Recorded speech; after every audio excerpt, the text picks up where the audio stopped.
So now that you've finished the notes and are getting started on the classwork, if you run into any problems, I'm going to try and uh, address them before they become problematic. So I'm going to share my screen and I'm going to get you started on just a couple of these problems. Okay.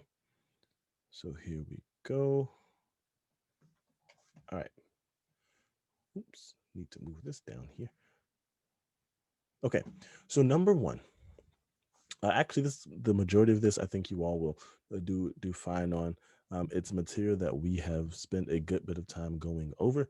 Um, Number one, the first thing you may run into, first issue you may run into, is that this -2 needs to get distributed to that x and to that 3y. So this will be a -2x minus 6y. Once you get that going, you'll be good. The rest of these all look pretty decent. Number 8 is the same way. Make sure you distribute. Okay. Number 3 may be a little difficult, simply because there's some combining of like terms. You need to move this 2y over and this 8 also on the other side. Um, but once you do that, you'll be pretty good. The bulk of all of these first 10 problems is pretty good. I think you all won't struggle.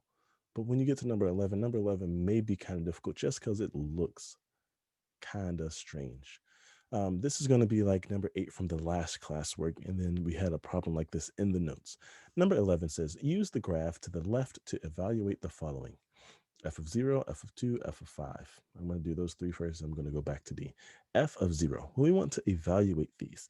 This is telling us that when we plug in 0, f of 0 says when you plug 0 in for x, what is your y going to be? So when I plug 0 in for x, I'm going to go to x on my um, x-axis. It's just x is going to be here, and let's do this color, and y is going to be here. All right.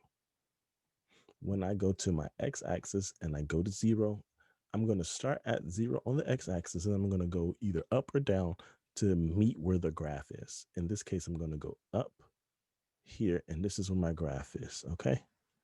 So since my graph is here, this point on the y-axis is 1. So when f of x is 0, or f of 0 is going to be 1. All right. Now let's do f of 2. F of 2, I'm going to go to 2 on my graph. 1, 2. And when I'm at 2, I'm going to start at 2 on the x-axis. I'm going to go up until I meet that graph. When I meet that graph, I meet that graph at this point here.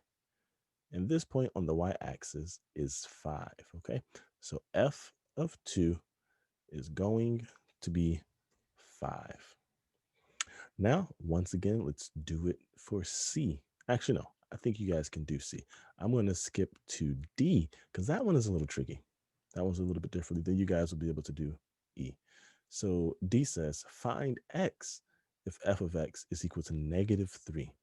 So this is saying when we have our Y equal to -3,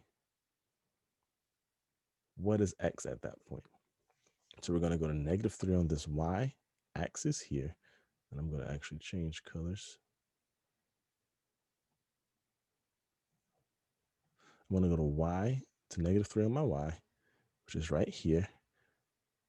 And now I'm going to find where my x is, okay?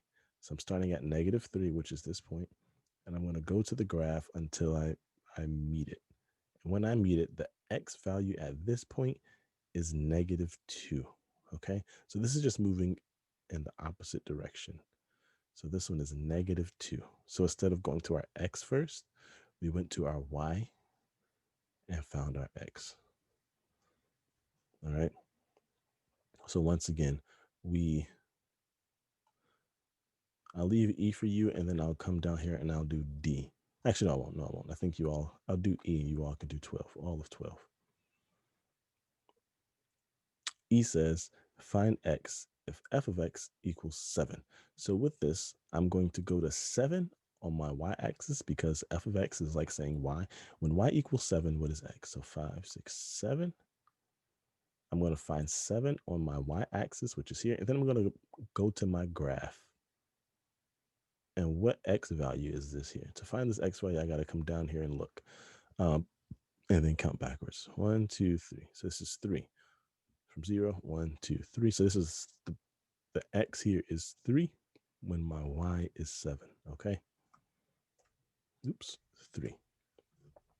Hopefully that, since this is a bit confusing, that helps you. If you are still running into problems, let me know. 13 says, given the mapping diagram, identify the ordered pairs, complete the table and graph, then state the domain and range and determine if the relation is a function and explain. Okay, so you all know how to do this. I'll help you all figure out if it's a function. I'll show you a quick way to figure out if it's a function, then I'll let you get the rest of it going. All right, so the quickest way to figure out if a mapping diagram is a function is to see if our inputs, which are these here, our inputs, let me label them. Inputs here on the right, or on the left, excuse me. And then we have outputs here. Outputs, which are our y values, okay? So with our inputs and our outputs, if we have to determine if a mapping diagram is a function or not, if you have any input going to more than one value in the output, that is not going to be a function. So here we have this 5 going to this 4, and then this 5 going to the 7, okay?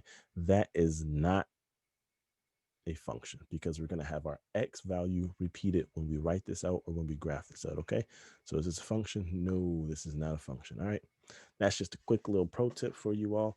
Go ahead and finish the rest of this, get the rest of it going. If you have any questions, once again, feel free to ask, and I will be here to help, especially on 11 and 12. Those can be confusing, but the rest of them, I think you guys will be able to handle. All right.